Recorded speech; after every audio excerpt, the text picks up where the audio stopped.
Red Bull suffer a home disaster in qualifying for the Austrian Grand Prix as Yuki Tsunoda endured yet another Q1 exit, whilst Max Verstappen was forced to settle for 7th, whilst Lando Norris roared to a dominant pole position at the Red Bull Ring. From Racing News 365, my name is Nick Goldie, and I'm delighted to be joined, as always, by lead editor Ian Parks. And Ian, we've got to start by discussing the team whose motorhome is directly behind you, McLaren, and in particular, Lando Norris, pole position. He has topped every single session he has driven in this weekend at the Red Bull Ring, and I mean claim pole by 0.5 of a second. Unstoppable. Yeah, not quite the motorhome. That's just that over that side down there. That's actually one of the setup facilities just behind me that you can see. But yes, absolutely staggering performance by Lando Norris. Half a second clear. Quite phenomenal. Now, in terms of bounce back after what happened in Canada, Lando could not have done any more. Of course, there's still 70 laps of the Austrian Grand Prix he's got to get through yet, nice and cleanly, to truly show us that he is back on track and firmly in the hunt and in the fight with Oscar Piastri for this year's World Drivers' title. But overall, half a second. Three factors, according to McLaren team boss Andrea Stella, whose media session I've just exited about 10 minutes ago. Three factors. Number one, circuit specific. The track, really good and kind to McLaren. Number two, as Lando himself said on Thursday, this is a track he loves. This is the one that if he could pick any, this is the one where he feels most comfortable. And number three, and quite pertinently, according to Andrea, it's the upgrades the team has placed on its cars for this weekend. This is a portion of upgrade with more to come at an undetermined Grand Prix within the next 2 or 3. So maybe not Silverstone, but certainly might be at Spa or potentially the Hungaroring. The most significant part of that upgrade is the rear corner on this MCL 39. That's something that McLaren has been working on. It's not been easy, according to Andrea, to get additional performance out of this car because pretty much it's almost at the top of its curve. Nevertheless, they found that performance and then some in terms of the case of Lando Norris. And obviously, just to quickly mention, a lot of drivers were impacted by Pierre Gasly spinning at the final corner at the end of his final hot lap in Q3. One of the drivers impacted was Oscar. He had to basically really sacrifice the preparation through the final corners ahead of his final lap. Max Verstappen, who starts in 7th, he was forced to effectively bail out of the lap due to yellow flags in the final corner. He was simply following the rules. So let's move on to Red Bull, because on home soil at the Red Bull Ring, it was nothing short of a disaster. Yuki Tsunoda out in Q1. He'll start provisionally in P18. Max in 7th, but at least was on track for 2nd or 3rd, according to Horner. So the pace is clearly there, just luck not on his side. No, and as you say, for Max Verstappen as well, he could have been P2. Oscar could have been P2.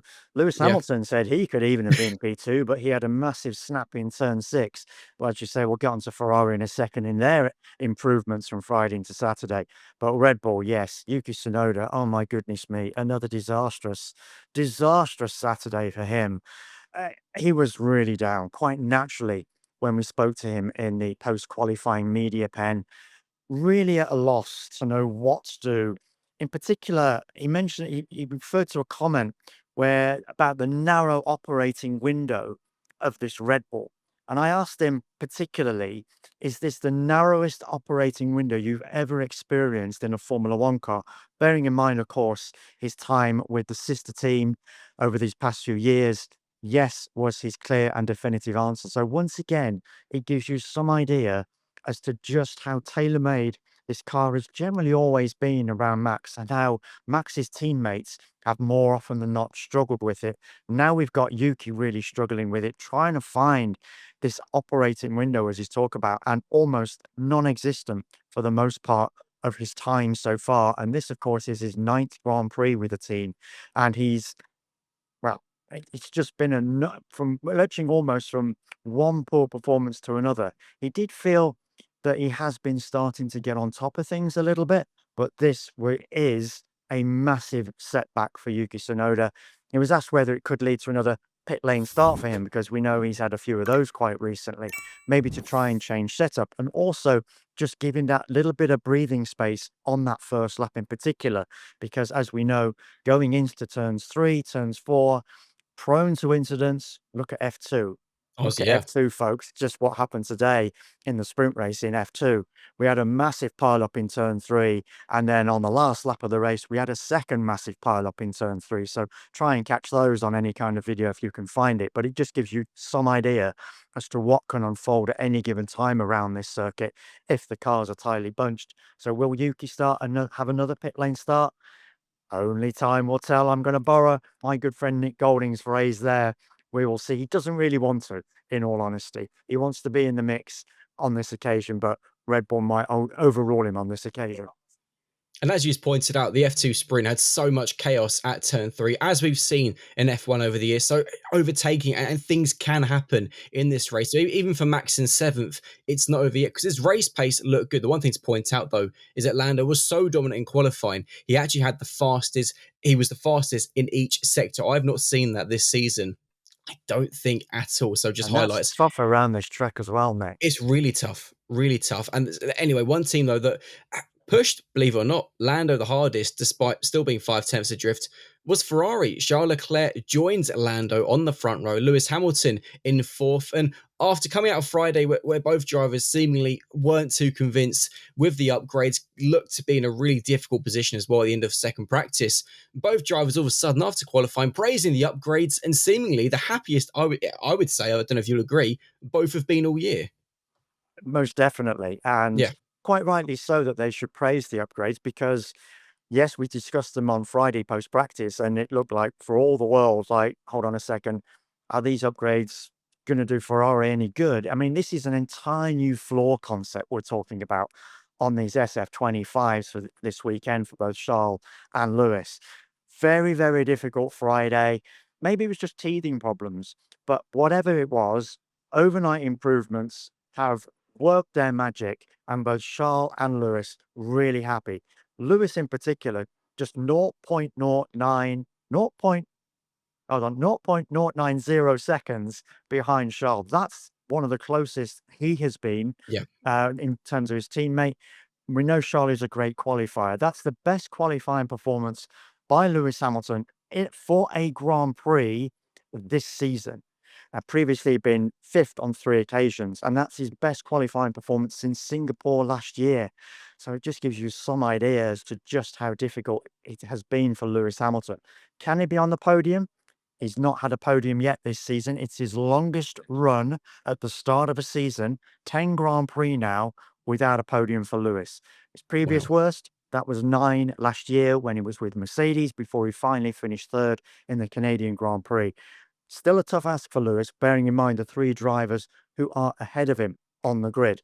And he's got some tough cookies behind him as well, not least Max Verstappen. Andrea Stella fully expecting Max Verstappen to be in the race mix on Sunday. Will Max be able in a position to challenge Lewis at any time during that Grand Prix?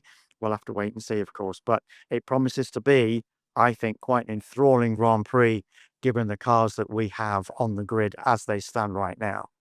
Yeah, and as I mentioned as well, Max's race pace is right there with the Yeah, McLarens. His big thing definitely. is going to be, can he get through the field quickly enough to quickly go through the top 10 from qualifying, so the provisional top 10 on the grid. Lando Norris acclaimed pole position with a 1 minute 3.971, the only driver in the 1 minute Phenomenal. threes. Phenomenal. That. Phenomenal. Leclerc second, Oscar Piastri third, Hamilton fourth, George Russell fifth, Liam Lawson in a quite spectacular sixth, an amazing performance by him, out qualifying Isaac Hadjar by some distance as well. Max Verstappen lines up in seventh.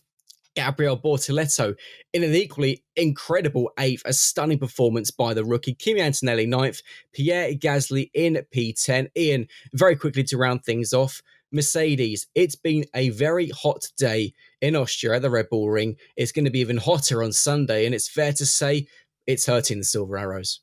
Absolutely. That was always going to be the case. Yes, we saw a really great performance in warm conditions last time out in Canada. And that was quite a surprise, even for team principal Toto Wolff, who wasn't expecting that. But coming here, the conditions were going to be a step up. Friday, not quite, just about in the window for Mercedes, and they did perform quite reasonably. But today, Saturday, qualifying day, the temperature has risen again, and in tandem as well with an abrasive circuit here at the Red Bull Ring, which has never lent itself to Mercedes performing well. Given those two conditions, the track and the temperature, yes, Mercedes have struggled. And guess what? The temperature is going to be even higher again on Sunday for the Grand Prix itself. We could be nudging around 30, 31 degrees air temperature by the time the race starts at 3 o'clock local time.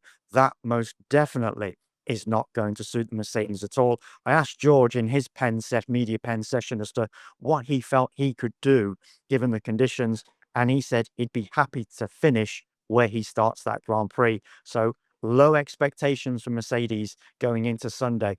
Just to conclude, Nick, you've mentioned Liam Lawson there. Let's give Yeah. him a shout out. Great starting position for him. He was super happy in the pen. Finished 0.003 of a second ahead of Max Verstappen. So the leading Red Bull family driver.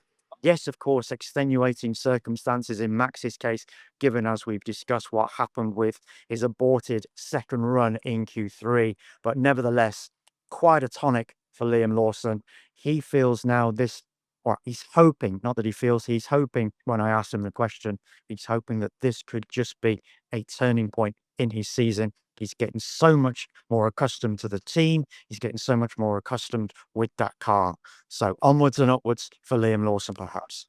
Yeah, awesome from Liam, awesome from Gabriel Bortoleto, awesome from Lando, but only time will tell if he can convert pole position into a victory. And I've got a feeling, watch out for turn 3. For those watching this video, let us know your thoughts on qualifying and your thoughts ahead of the race in the comment section below. Please do smash the like button, subscribe to the channel, and join Ian and I after the race on Sunday. See you later. And as always, folks, take care. Enjoy the race on Sunday.